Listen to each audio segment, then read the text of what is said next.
Conectados con Life, psicología para todos, a un clic de distancia.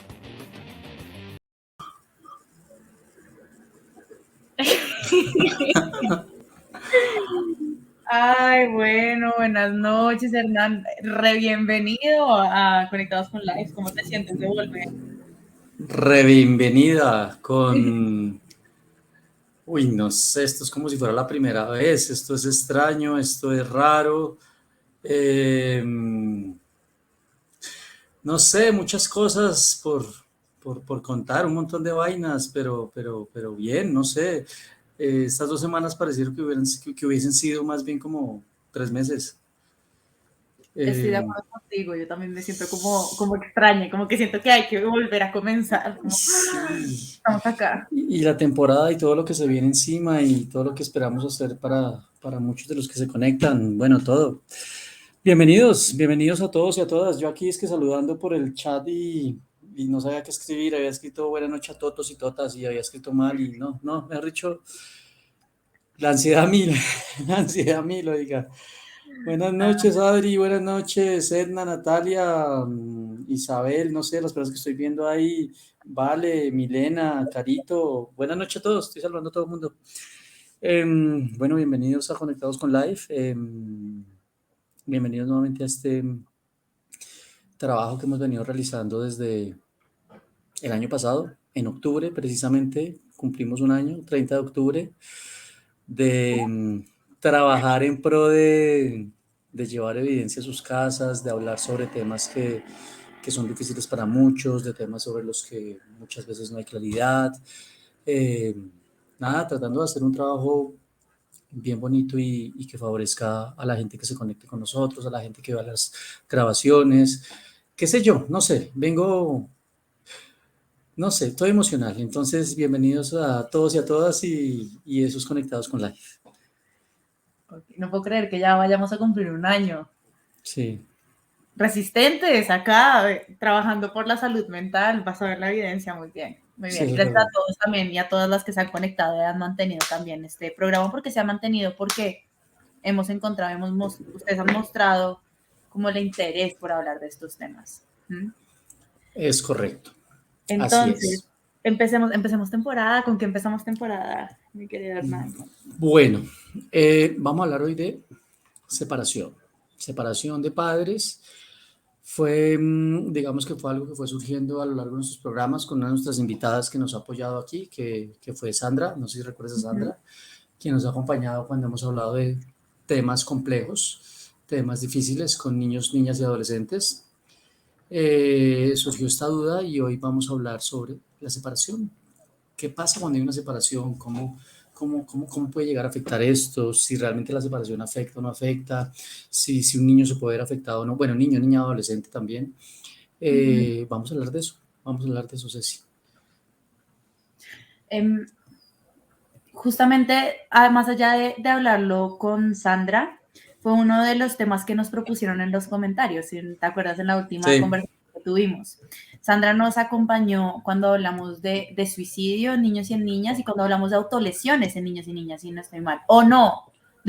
Sí, si no estoy mal, creo que fue. Sí. Es que han sido muchos. Recuerdo que si hablamos de suicidio en niños, niñas y adolescentes con Sandra. Bueno. Y uno de los temas que salieron dentro de los comentarios fue justamente cómo podemos hablar sobre el efecto que tiene la separación en los niños, las niñas y los adolescentes. Cuando estábamos un poco investigando de esto, creo que todas las señales que eran es como el divorcio ha subido en los últimos años, cada vez hay más divorcios, lo cual sí es cierto, pero se puede ver a muchas razones y hay múltiples efectos que puede llegar a tener un divorcio o una separación, no necesariamente tiene que ser un divorcio, en los niños, las niñas y los adolescentes de esas parejas que quedan. Creo que esta es una temática que tiene un montón de mitos atravesados, ¿sí? Que por eso termina siendo tan valioso tener este espacio donde podamos hablarles sobre lo que la evidencia genuinamente dice que son esos efectos y lo que la evidencia genuinamente dice deberíamos o no deberíamos hacer. Así es, y sobre todo con eso que tú dices de los mitos, porque, a ver, históricamente, ¿qué sabemos? Históricamente, ¿qué nos han enseñado? ¿Cuál es el papel que juega todo esto? Y es el constructo familiar, lo que implica la familia, ¿sí? La familia ha sido vista como probablemente el eje fundamental para muchos de los procesos que tenemos nosotros en nuestra adolescencia y en nuestra adultez, ¿sí? Es como el eje en el que está inmerso todo lo asociado a los procesos de socialización, a las interacciones, a la manera que yo empiezo a visualizar una relación, a la generación de vínculos. Entonces la familia comienza a ser como ese eje que comienza a brindar las primeras herramientas, ¿cierto? Ujú. Pero dicho eso, también es probablemente el primer lugar donde tenemos que empezar a afrontar o a superar ciertas situaciones que se pueden presentar, como es el caso de una posible separación. ¿Sí? Y lo que tú dices, revisando esto y viendo el trabajo que hace el comité editorial del programa, pues vamos chequeando que las separaciones de una u otra forma han incrementado, ¿sí? Las rupturas de relaciones de ese constructo tradicional de familia también se ha visto modificado, no usaría la palabra alterado, sino modificado, se ha modificado la manera en que se percibe la familia hoy día, en que la ven las personas, pero sigue siendo un interrogante, y es, ¿qué pasa cuando hay una separación? ¿Qué pasa con ese niño? ¿Qué pasa con esa niña? Entonces, Ujú. inmersos en eso es que vamos a trabajar el día de hoy. ¿Mm? El divorcio o la separación de padres puede tener puede tener efectos en los niños, en las niñas, en los adolescentes de diversas maneras. eh, y no, o sea, por un lado están los efectos que tiene, pero también los mecanismos por los cuales puede tener esos efectos, ¿no? Entonces puede tener efectos, por ejemplo, cuando hay cambios en la estructura familiar, cuando hay cambios en la estructura económica, cuando hay cambios en la cantidad de tiempo que están con el padre o con la madre, cuando cambia, por ejemplo, o existe hostilidad entre los padres y todo ese tipo de cosas, puede tener diferentes tipos de efectos. Y yo creo que esto es algo muy importante que vamos a hablar acá, y es que no necesariamente la separación o el divorcio implica que vaya a haber siempre efectos negativos, que siempre esto sea, mejor dicho, un precursor para una enfermedad, para una dificultad. No necesariamente, porque como lo hemos hablado en muchísimos, sino en todos los programas, es que no todo se explica por A más B igual C, sino que tenemos que Ujú. tener en cuenta un montón de factores que están ahí relacionados.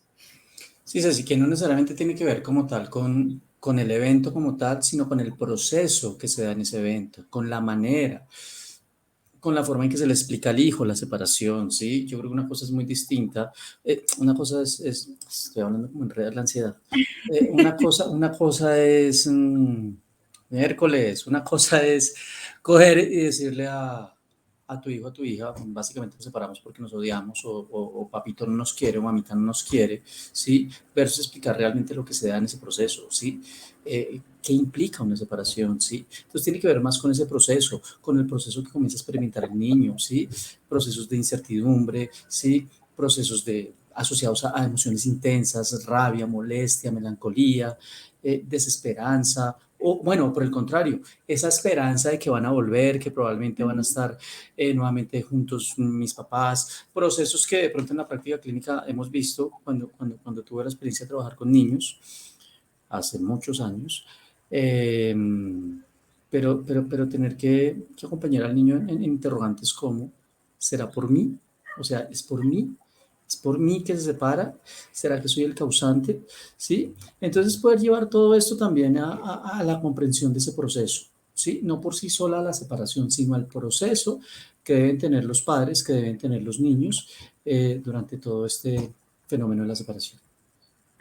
El efecto que puede tener en los niños y en las niñas y en los adolescentes depende de muchos factores, ¿sí? Depende de la edad del niño, de la niña, depende de la etapa del desarrollo en el que está, depende del nivel de conflicto que tenía la familia antes, después, depende incluso de aspectos como el género o el sexo. Hay un montón de aspectos que están atravesados, y justamente por eso el efecto depende. O sea, hay hijos o hijas que después del divorcio se pueden sentir tristes, se pueden sentir ansiosos. Hay un montón de estudios que muestran que incrementa justamente la ansiedad, incrementan, incluso pueden sentirse culpables, un montón de cosas, pueden sentir enojo.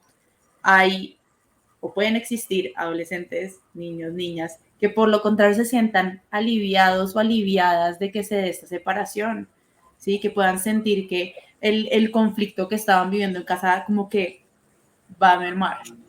Y pueden haber otros niños y niñas que no tienen ningún efecto, ¿sí? O sea, que pueden sentir como esa desestabilización, pero no necesariamente tiene que llevar a síntomas que nosotros llamamos clínicamente significativos o algún desbalance grandote. Va a depender un montón. Y digamos que siempre podemos hablar de que va a haber un efecto a corto plazo, como de la desestabilización, pero no necesariamente se cargan a largo plazo, que creo que son cosas que a veces llegan nuestros consultantes adultos y adultas aún cargando la maleta de la separación que para mí fue traumática, de cómo dejé de hablarme con uno de mis padres después de esto, de cómo me enteré de un montón de cosas que quizá no era el momento para enterarme, que si podemos hacerlo de manera adecuada ahora, quizá podemos estar previniendo un montón de dificultades.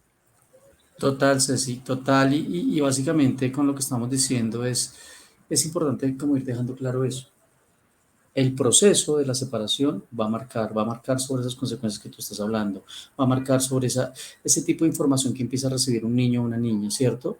Pero también va a marcar a los mismos padres, ¿sí? Pongámonos un momento en los zapatos de los padres. Tener que empezar a negociar, tener que empezar a conciliar ahora cómo va a ser el bienestar de ese menor, ¿sí? Cómo van a manejar todo lo asociado a las pautas, cómo van a empezar a asociar ahora los tiempos para compartir. Todo esto es lo que va favoreciendo que ese proceso comience a ser de tipo de orden estresante.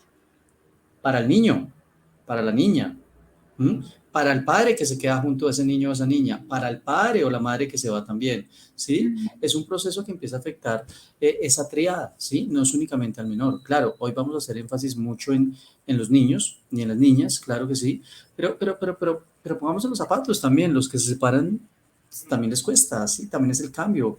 Y lo que te digo es comenzar a negociar esos nuevos acuerdos, ¿sí? Los permisos, ¿sí? Con quién se va a quedar, cuándo sí, cuándo no. Los gastos, porque eso también entra dentro de esa maleta que tienen que empezar a cargar los tres, porque todos tienen que empezar a lidiar y cargar con ese proceso. Entonces esto comienza a ponerlo en un panorama en el cual sin duda alguna, muchas veces la búsqueda o el acercamiento a un experto, pues nos va a ayudar. Y esa es la idea del día de hoy, poder conversar con una experta, con alguien que nos ayude a clarificar muchísimo qué hacer.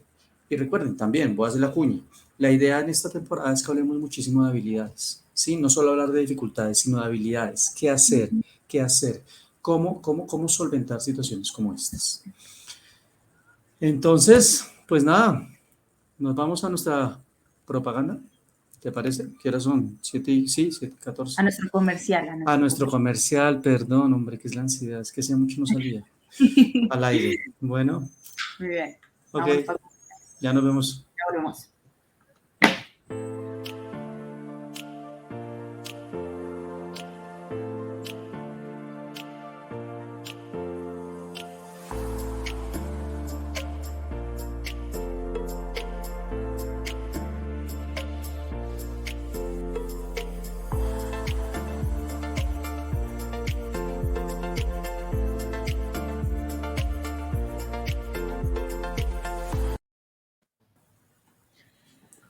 Bueno, muy bien. Justamente relacionado con este comercial, la idea también de tener este espacio es poder hacer un pequeño abrebocas de este entrenamiento que estuvimos pensando y que hemos visto justamente el interés que tienen ciertos profesionales en formarse en estrategias, en diferentes habilidades, modelos basados en la evidencia para el trabajo con niños, niñas y adolescentes. Así es. De hecho, algo muy importante es, pues la invitación va a ser para todos aquellos que se quieran formar, porque vamos a hablar precisamente de eso, de qué modelos de intervención con niñas, niñas y adolescentes tienen la suficiente evidencia para que nosotros como profesionales trabajemos con esos padres y trabajemos con esos niños. Entonces, súper invitados 26 y 29 de octubre, ¿vale? Información por interno y cualquier cosa, pues nos vemos por allá. Y precisamente, ¿quién nos acompaña el día de hoy? ¿Quién va a subir hoy al set con nosotros? ¿Quién sube acá?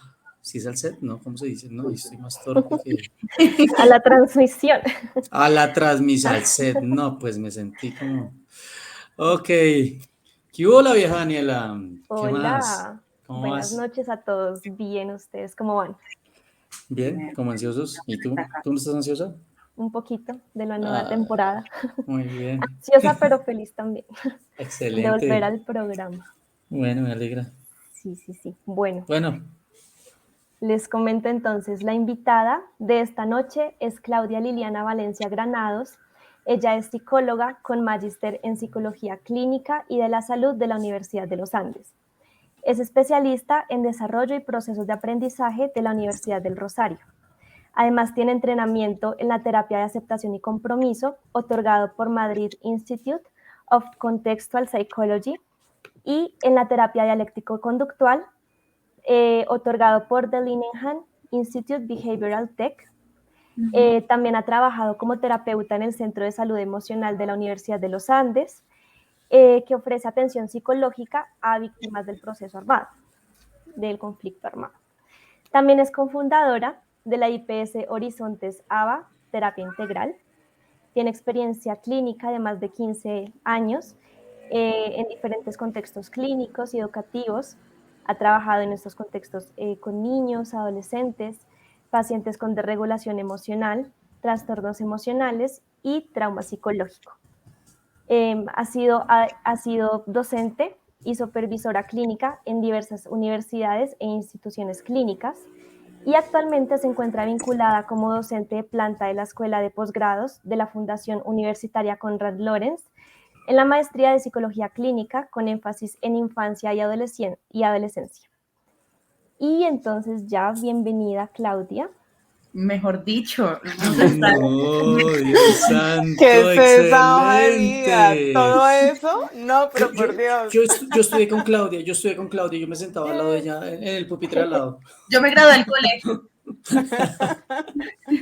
Uy, sí, Hernán, tantos años. Años, pero bueno, pero se nota. Vea los años, vea lo que ha hecho los Dan los años. años, lo Qué que son los bueno años. tenerte aquí, Clau. Oiga, qué bueno, qué bueno. Bienvenida. Y, Gracias. Clau, vamos a, mejor dicho, a aprovechar y a exprimirte Con hasta más no toda, poder. Así es. Entonces, con nada, toda. pues Dani, ¿por dónde arrancamos? ¿Cuál sería nuestra primera pregunta aquí para nuestra invitada? Empezamos por una pregunta súper importante y clave en este tema, y es ¿cómo podemos decirle a nuestro hijo que nos vamos a separar? De acuerdo, yo creo que esa es de las preguntas más importantes porque es algo que debemos hacer de forma estructurada, sabemos pensárnoslo, ¿no? No es algo que se improvisa, que nos sentamos y que tal vez en algún lugar o en cualquier momento lo hacemos, sino prepararlo, hacerlo los dos, papá y mamá. Lo ideal es que estén los dos presentes, ¿no? Que sea en un momento el más adecuado posible, no a la hora de la comida, no antes de dormir, ¿no? Con anterioridad, pactar qué se va a decir, ¿vale? ¿Qué se va a decir? Que haya coherencia entre los argumentos. La idea no es mentir, pero tampoco dar toda la información. Hay información que no vale la pena. Hay algo que se recomienda mucho, es preguntarnos a nosotros mismos, bueno, ¿esto que le voy a decir a mi hijo le ayuda? ¿Le ayuda a entender lo que está pasando? ¿Es algo que es impulsado por mi emoción, por la rabia, por lo que estoy sintiendo, por los celos, bueno, por toda esa maraña emocional? ¿O si es una información que va a favorecer en el niño la comprensión?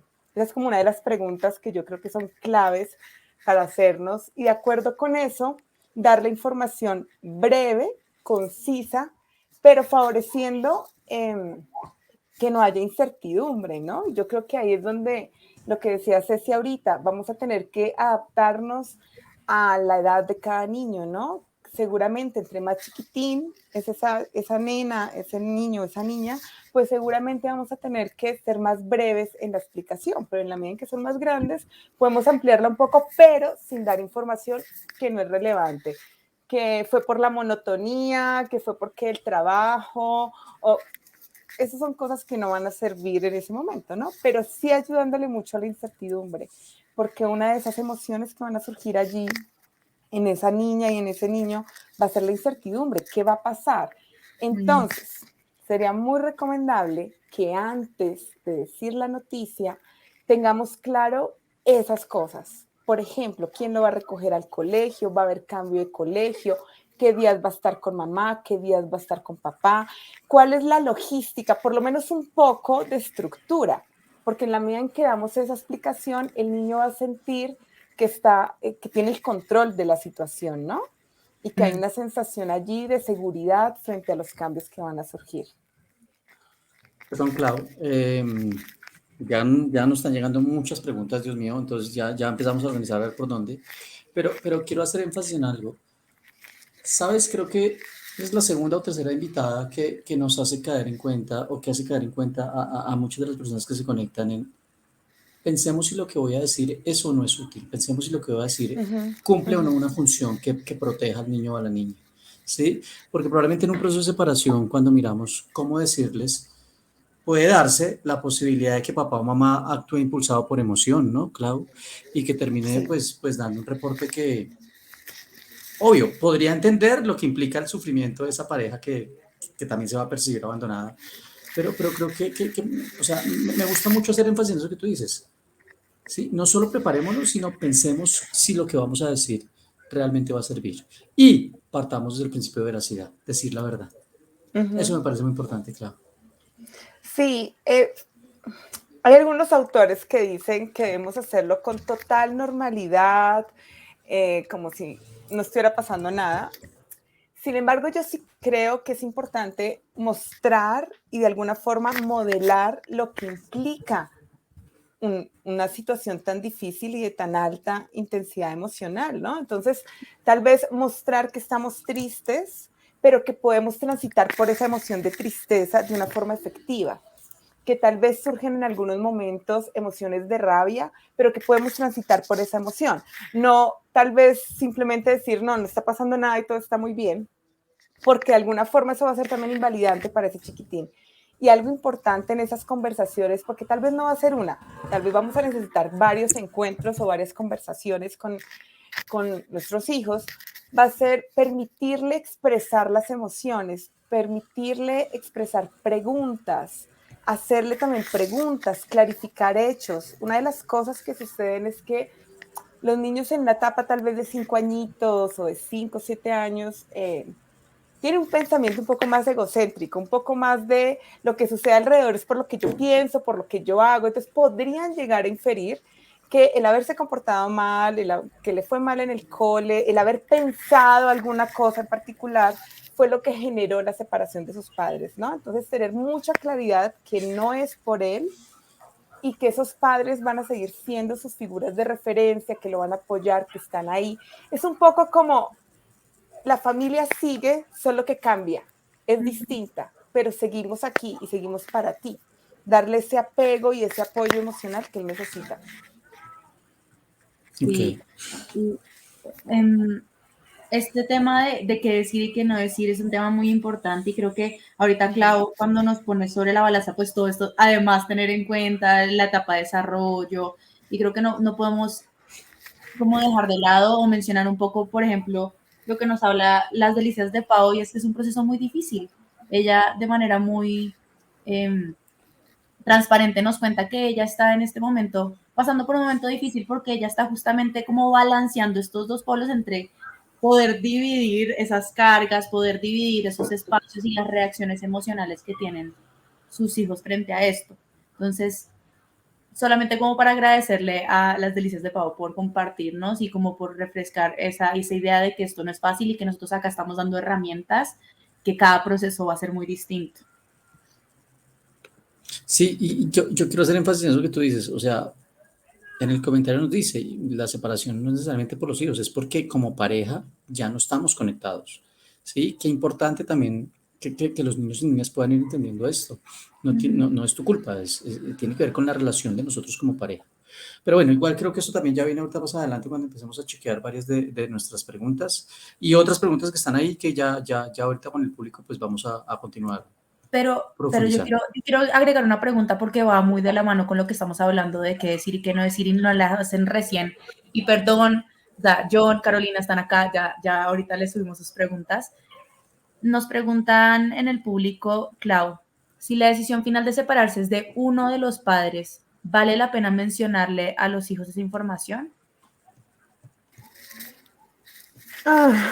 Ok, ¿cuál sería la utilidad un poco, no? Tal vez esa es información que el niño podría no interpretar de la mejor forma y podría ponerlo en contra del papá. Estas son cosas de adultos y nosotros como adultos somos los adultos, ¿no? Tenemos que proteger ese desarrollo emocional del chiquitín. Entonces tal vez va a ser una información que, aunque para nosotros es muy relevante como adultos, para el niño no. Y para el niño lo que va a hacer es generar tal vez inconvenientes con esa pareja que es la que está tomando la decisión. Cuando yo les decía hace un momento de preguntarnos a sí mismos, ¿no? Si la información es útil o no, otra de las preguntas que es clave hacernos es, ¿esta información que voy a dar favorece o no favorece la relación de mi hijo con nosotros? ¿Conmigo o con mi expareja? Ok. Y no tanto por mi expareja, sino por él y por el futuro de mi niño. En la medida en que mi hijo tiene la posibilidad de tener una mejor relación con ese padre o con esa madre, pues va a tener un mejor desarrollo emocional a futuro. Ok, súper, súper. Bueno, Clau, entonces, bueno, dado esto, y creo que lo vamos a empezar como a ligar a las preguntas que nos está haciendo el público, pero nosotros tenemos una preparada y es, ¿cómo afecta? ¿Cómo afecta realmente la separación de los padres a sus hijos? Vale. Buenísima la pregunta también, ¿no? Porque es muy típica esa pregunta de, bueno, ¿y qué va a pasar ahí? Entonces, algo que debemos tener súper claro es que lo que afecta no es como tal el divorcio, sino otras variables que están alrededor del divorcio o de esta separación. Claro, la separación, el divorcio es un evento que genera una crisis momentánea, ¿no? Temporal, en donde todos los integrantes de la familia deben estabilizarse, acoplarse, adaptarse a las nuevas circunstancias y por supuesto que al inicio van a haber emociones de incertidumbre, tal vez de rabia, de mucha ansiedad, de miedo, pero son emociones y son situaciones que van pasando a lo largo de las semanas en la medida en que como familia logran adaptarse a las nuevas circunstancias. Ahora, ya unos efectos en términos del desarrollo cognitivo, del desarrollo emocional, de lo que puede pasar en la adolescencia, y bueno, ya vamos a hablar un poco de esto también, y a futuro en la adultez, tiene que ver es con lo que tú decías, Hernán, al principio del programa, es el proceso que hay alrededor del divorcio. Entonces, hay dos predictores importantísimos que nos dicen esto. Uno es el alto conflicto entre padres, que es, creería que es el más importante, y el segundo es la calidad de la crianza.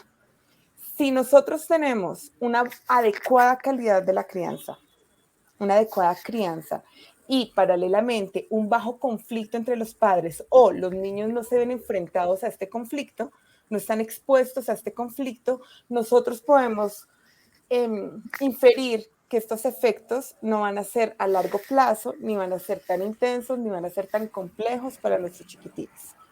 Pero si tenemos estas dos variables y además adicionamos, por ejemplo, cambios socioeconómicos muy fuertes, cambios muy fuertes en la rutina, por ejemplo, ya no voy a este colegio, voy a otro colegio, tengo otra casa, además ya no tengo contacto con mis abuelos, con mis tíos, con mis primos, o dejo de tener, pierdo reforzadores y pierdo oportunidades que antes sí tenía, más estas dos variables que les decía del alto conflicto y la baja calidad en la crianza, pues nos vamos a encontrar con muchos problemas. Problemas, lo que indica la literatura es síntomas emocionales de ansiedad y de depresión, que serían como los síntomas internalistas, pero también externalistas en términos de conductas desafiantes, conductas agresivas. Se ha encontrado también conductas relacionadas con hiperactividad. Se ha encontrado en la adolescencia, en estudios longitudinales, problemas en consumo de sustancias o conductas de riesgo, también sexuales. En la adultez se ha encontrado problemas de deserción laboral, por ejemplo, o de interacción con otras personas, de interacciones personales, ¿no? Entonces, fíjense que nos encontramos con una variabilidad muy grande, pero eso no lo da la separación, ¿no? Lo daría el manejo que tenemos de esa separación. Ok, wow. Sí, y relacionando también con lo que explicas de esas consecuencias, ¿no? Cómo afecta a los niños. John nos hace una pregunta por el chat y es que si se podría decir que uno de los primeros pensamientos en la separación es que el niño crea que es el culpable y cómo a qué se debe también este sentimiento de culpa. Sí, también eso es una de las afectaciones que puede surgir. El sentimiento de culpa del chiquitín, del niño, ¿no? Sí, del niño como cree que Sí, es su culpa. sí, John, puede pasar de forma común esto, ¿no? Y creo que un poco lo que hablábamos hace un rato, tal vez la sensación de que lo que yo hago puede interferir en lo que pasa con mis papás. Puede ser que en algún momento hayamos dicho frente al niño en alguna discusión algo relacionado con la crianza, con el mal comportamiento del niño, ¿no? Tal vez algunas discusiones con relación a la crianza del niño, con problemas económicos, con quién paga el colegio, qué sé yo. Si el niño ha estado expuesto a este tipo de discusiones y a este tipo de cosas que decimos los adultos, que a veces las decimos y creemos que no son tan graves, pero el niño las puede interpretar, apropiarse de eso y llegar a conclusiones como esta. Es por mi culpa. Si yo no hubiera perdido el año, si yo me portara bien, pues ellos no hubieran peleado y si no hubieran peleado, entonces, ¿no? Esto sí, tal cosa, entonces sucede mucho. Y los niños tienen un tema de la temporalidad, no como los adultos. Los adultos tenemos como una capacidad de pensamiento más amplio y no tenemos nos lo decía Hernán ahorita, ¿no? A, entonces B, entonces C. Un niño podría sí hacer este tipo de relaciones. Por eso cuando nos sentamos a hablar con ellos va a ser fundamental aclarar absolutamente todo. Porque puede tener este tipo de interpretaciones que sean completamente pues, destructivas, ¿no? Muy No, inadecuadas. no sé si venga el caso, perdón, yo sé que ya seguimos con la pregunta, pero entonces valdría la pena después de conversaciones como estas, que son conversaciones difíciles, no solo para el niño o la niña, sino también para el padre o la madre, o para los dos, si los dos deciden hablar de esto, validar que el niño esté comprendiendo, o sea, verificar, chequear que estás entendiendo. Es que me vinculo a la pregunta que hace John. Yo te escucho hablar, digo, miércoles, esto puede traer pues consecuencias importantes a mediano y a largo plazo, o sea, crecer durante unos buenos meses, probablemente durante años, porque nunca nadie verificó si yo estaba entendiendo lo que era crecer con esa culpa de se separaron por mí. Eso. Sí, y fíjate que un factor protector que se encuentra clarito en la literatura está relacionado con la validación y con la comunicación. Okay.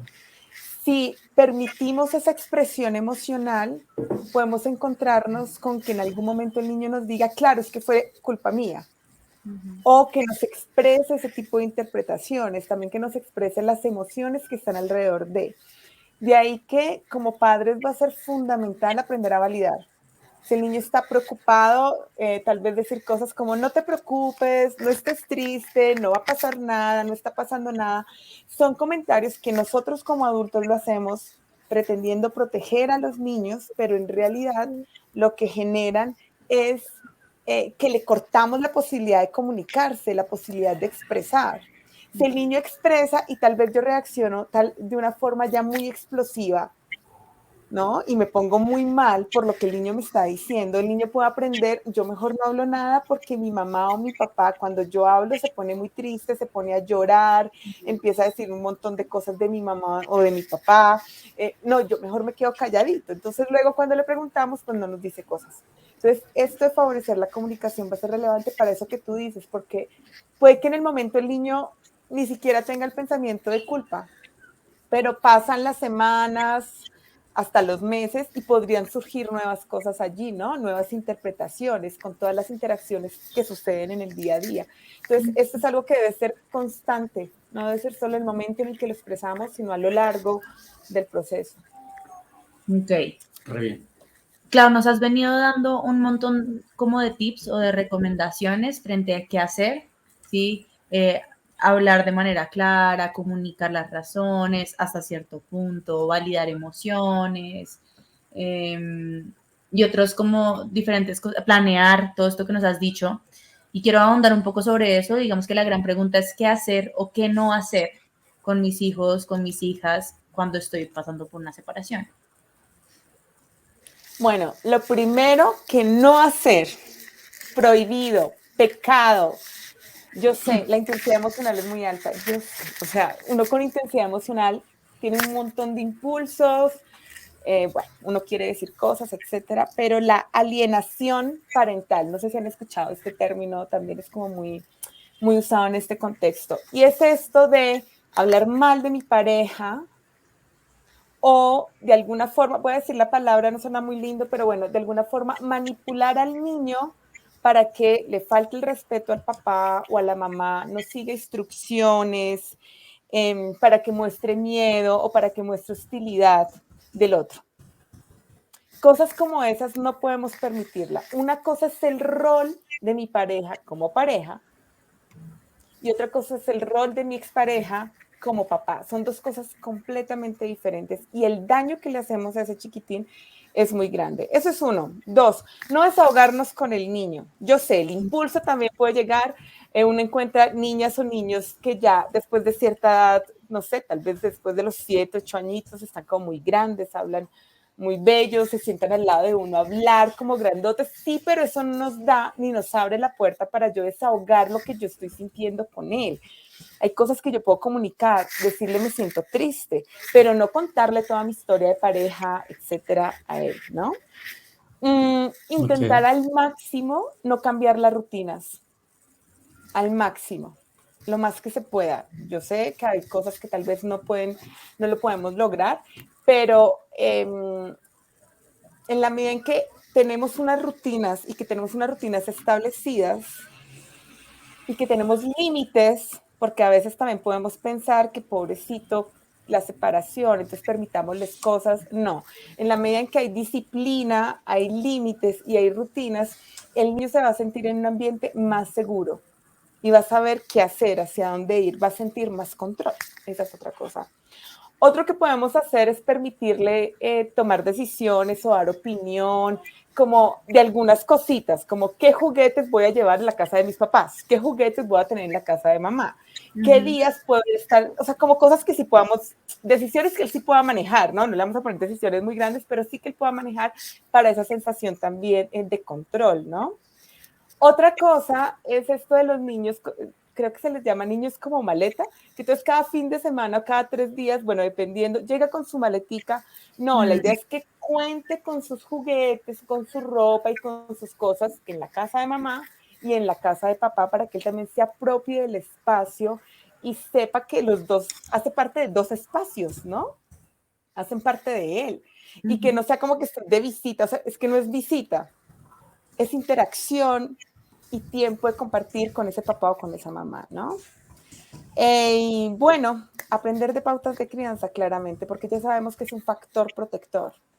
En la medida en que tenemos una crianza adecuada, estamos protegiendo a ese chiquitín de problemas de salud mental al futuro. Entonces, hacer eso, y creo que ya dije esta, pero la voy a volver a decir, si hay alto conflicto, hacer todo lo que esté a nuestro alcance para no exponer al niño a ese conflicto, que no escuche las llamadas telefónicas, que no escuche cómo yo hablo con mi pareja, que no escuche cuando yo estoy hablando con mi mamá quejándome de mi expareja, que él no se exponga a eso, no tiene por qué exponerse y le estaría haciendo es mucho daño.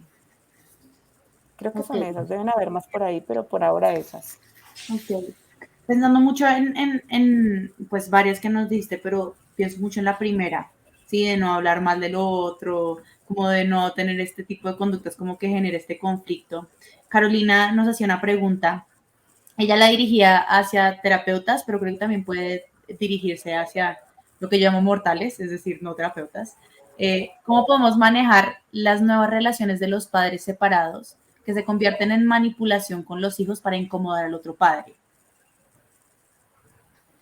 Sí, total. Yo creo que eso nos toca hacerlo sí o sí, Carolina, gracias. Yo creo que ahí tenemos que mirar la función de esa conducta que está detrás. ¿Qué es lo que está impulsando a ese papá o a esa mamá a hacer esto? Y podemos encontrarnos con diferentes cosas. Puede ser que esa persona aún no sabe, o sea, la psicoeducación, puede que no sabe el efecto y la gravedad que esto implica, ¿no? O puede ser que haya un tema relacionado con la rabia allí que no se ha gestionado, que no se ha logrado manejar y que también podamos trabajar alguna regla, como el niño me va a dejar de querer si quiere a su papá, como algo así, ¿no? O a su mamá.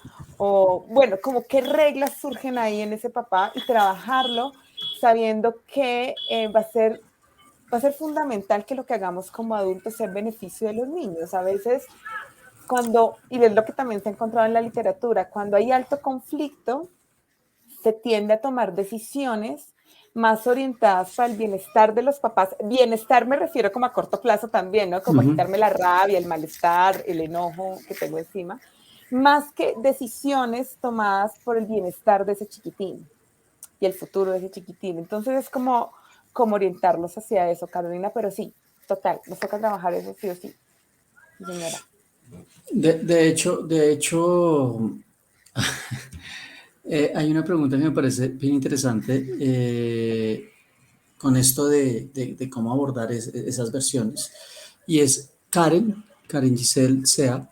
Hola, Karen, nos pregunta lo siguiente, y es, en los casos en que la separación se da por eventos de infidelidad por uno de los dos padres, ¿cómo abordar esa situación con el adolescente cuando él conoce dicha situación y siente que fue traicionado por su progenitor?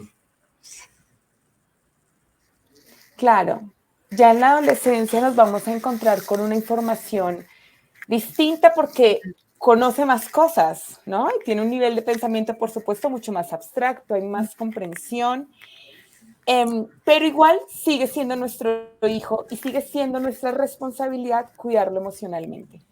Entonces, ahí la recomendación es permitir la expresión emocional y validar esa expresión emocional. Una cosa es una comunicación en la cual yo permito esa expresión emocional y otra cosa es una comunicación en la cual yo digo, sí, tienes razón, es que es el colmo. ¿Viste que ese día que salió contigo, ahí iban en el carro? Claro, ahí estaba, muéstrame, en el teléfono, muéstrame esa llamada, ¿no? Como este tipo de cosas, no es una conversación entre iguales. Esa es la conversación que yo tendría tal vez con mi mamá, con mi amiga, con el terapeuta, qué sé yo, si a mí me pasa algo así, pero no con mi hijo. Con mi hijo la conversación debe estar orientada a permitir esa validación, permitir esa comunicación, favorecer la validación emocional y pensar en la relación de mi hijo con ese papá o con esa mamá. ¿Qué le podría beneficiar? ¿Qué comentario le podría beneficiar? Y un poco lo que decíamos ahora, una cosa es el rol de él como esposo y otra cosa es el rol como papá. Y ayudarle al niño también a identificar, al adolescente, a identificar esta diferencia, permitiéndole seguramente en ese momento el enojo y todo lo que pasa allí, ¿no? Es difícil, ¿no? Porque uno puede tener ese impulso de sentir como que mi hijo me entiende, porque ¿cómo me hizo esto este man? O sea, yo quiero que me entienda también. Pero el rol es distinto. Somos los adultos. Okay. Desde otra visión, Clau, Natalia nos hace una pregunta como hija.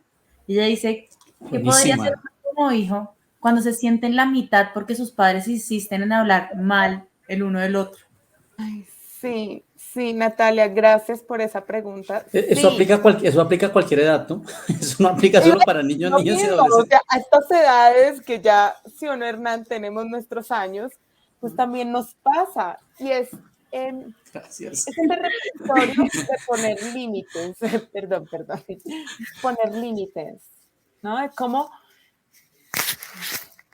claro, como de la forma muy asertiva, muy desde el cariño también, porque es una mamá o un papá que está sufriendo, pero cómo podemos ponerle límites y decirle que tal vez eso que nos está diciendo y que nos está compartiendo no nos sirve en nuestra relación con nuestro papá o con nuestra mamá, o que nos afecta mucho y nos duele mucho y que tal vez no es el lugar o no es el momento o no soy la persona con la cual puedo hablar esto. Yo sé, Natalia, eso no es fácil. No es fácil porque el papá puede decirle a uno, oye, hola mamá, pero ¿por qué me paras de esta forma?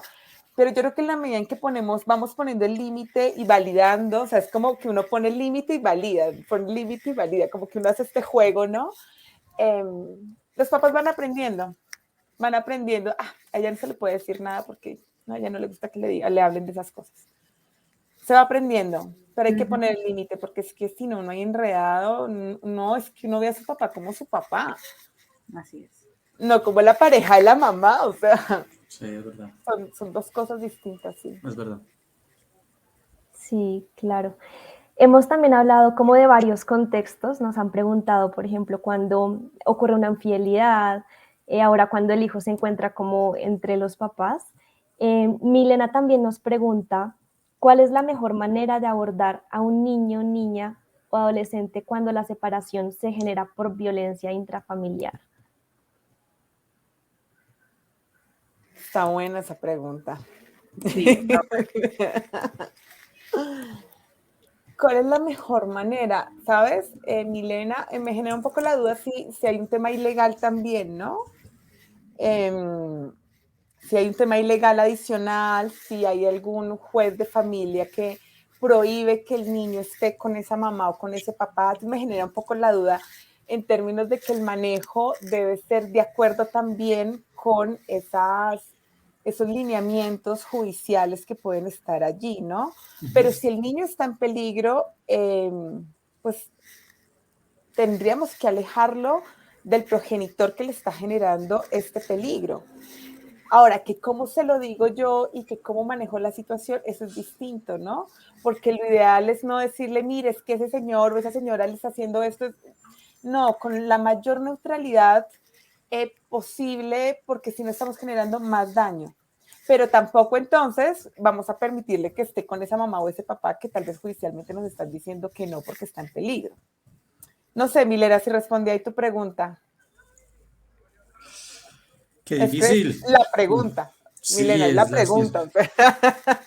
Pero entonces yo quiero vincularla a una pregunta que también nosotros tenemos montada aquí y es, precisamente, bueno, esto en el caso de violencia, como decía Dani, entonces también por infidelidad, pero independientemente de la razón, si no hay una medida legal, cómo manejar entonces el tiempo entre mamá y papá, cómo llegar a esos acuerdos, cómo se puede llegar a esos acuerdos cuando ya la separación se da. Y de hecho la quiero como vincular con una pregunta que nos hace Faisuri Villa y es, ¿cómo manejar las preferencias de nuestros hijos por el otro progenitor? Imagino yo, cuando quiere estar con el otro y el otro lo abandonó, ¿cierto? Entonces, no sé, yo veo aquí como dos preguntas. ¿Cómo manejar tiempos para que esté primero un tiempo con papá, un tiempo con mamá? Pero también cómo manejar si quiero estar con el que se fue, ¿sí? Sí. Bueno, creo que eso genera muchas cosas, pero quiero hablar de un término que me parece muy lindo y se llama la copaternidad, ¿no? Y la idea es que no solo distribuyamos tiempos, sino roles y actividades. Algo que encontramos mucho en nuestra cultura, por lo menos, y lo puedo ver yo como supervisora de prácticas, es que no en todos los casos, no voy a generalizar en todos los casos, pero se encuentra mucho esta comunalidad que mamás están a cargo de las rutinas, del desayuno, de las tareas, de oye, vístete de esta forma, cumpliste con esta obligación, lávate los dientes, y que tal vez papás tienen un poco más el rol del fin de semana, vayamos al cine, juguemos un rato, además los hombres son, las mujeres también, perdón, no quiero hacer generalización en esto, pero me he dado cuenta que a veces encuentro papás súper hábiles para jugar. Y a veces las mujeres no somos tan hábiles para jugar, pero sí somos súper hábiles para la rutina, para ponte el vestido, qué sé yo, para ese tipo de cosas, ¿no? Entonces, ahí tenemos que apuntarle a esta coparentalidad que implica distribución de roles de la forma más balanceada posible, en términos de los dos hacemos tareas. Los dos estamos a cargo de actividades del cole. Los dos estamos a cargo de actividades lúdicas, de actividades chéveres, de ver televisión. Los dos estamos a cargo también de ir al cine. Como que sea algo de los dos y no que uno tiene unas responsabilidades y otro tiene otras responsabilidades. Y empieza esto a tener un cambio en el balance. Y a veces podemos escuchar a chiquitines que nos dicen, ay, a mí sí me parece más chévere estar, bueno, mi mamá o mi papá, porque con el juego o con ella juego, pero con mi mamá no, porque es muy exigente, ¿no? O papá, bueno, depende del caso. Pero sí podemos escuchar eso y eso lo ven y lo leen los niños en la medida en que no tenemos esa asignación, ¿no? Entonces, lo ideal es podernos sentar con los chiquitos, sentarme con mi expareja y poder hacer esta distribución.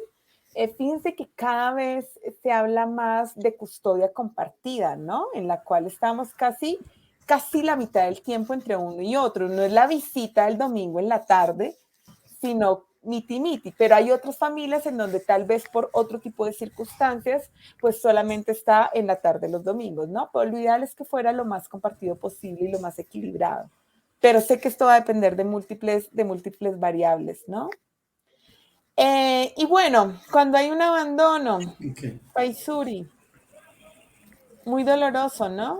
Muy doloroso cuando ese chiquitín siente un abandono y la otra persona no tiene mucho control de qué hacer. A veces tenemos algo de control, otras veces no tenemos control. Cuando no tenemos control, vuelve a lo mismo y es validar, estar ahí, ese apego emocional. O sea, no está la otra figura, pero hay una figura, bien sea materna o paterna, que está dando ese apego emocional que el niño necesita, esa seguridad.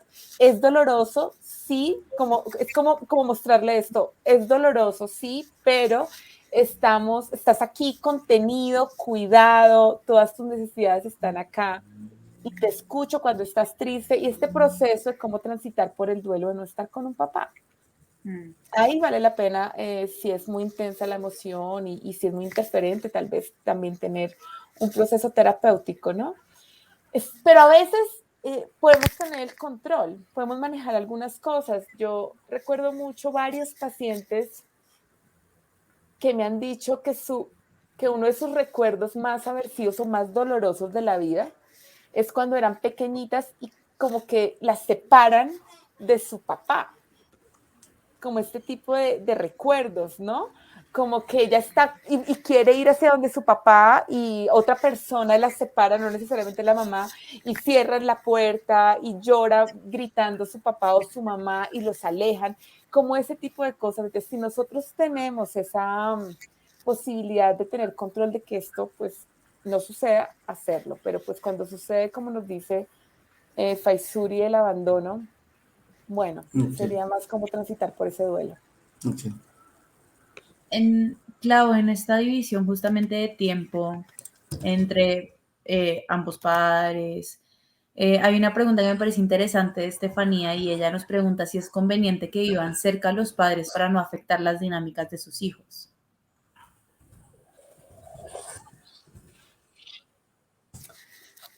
Bueno, fíjate que yo he conocido familias que han tomado esta decisión y ha sido muy útil, muy práctico.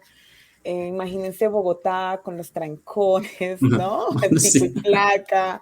Entonces ya voy por ti y pues pasaron 3 horas, ¿no? Creo que es muy práctico y que podría ser muy beneficioso, ¿no? Pero igual, recuerden que eso no es blanco y negro, ¿no? Puede que haya alguna familia en particular donde esa no sea una opción por alguna razón en particular. Esa no es la opción y no suceda. Ahora que sí sucede y podemos, más allá de que vivan cerca, si podemos favorecer todo lo que esté a nuestro alcance para la practicidad, comodidad y para que el niño tenga tiempo tanto con mamá como con papá, con la familia de la mamá y con la familia del papá, hacerlo. Claro, y precisamente como para ir haciendo cierre y resumiendo, se nos pueden escapar algunas de las preguntas del público, de verdad, real, lo sentimos, pero si se han dado cuenta, hoy la participación ha estado re cool. Pero entonces, claro, como por brindarle información a todos los que están conectados ahorita, y es, entonces, ¿cómo enfrentar la separación de una manera sana? ¿Qué sería lo sano? ¿Qué sería lo... Dentro de todas estas sugerencias que nos has dado, dentro de todas estas tips que nos has dado, ¿cuál sería la manera más sana probablemente para poder afrontar una separación? Son muchas cosas, me dan ganas de decir varias de las cosas que hemos conversado en esta reunión. Yo creo que tomar distancia de lo que yo siento como pareja, un poco, tomar distancia, no estoy diciendo olvidarlo, quitármelo, no, tomar distancia de ese sufrimiento que estoy teniendo allí y en ciertos momentos, cuando estamos conversando con relación a los chiquitines, ¿no? tomar prioridad de nuestro rol como papás y de lo que implica ser papás.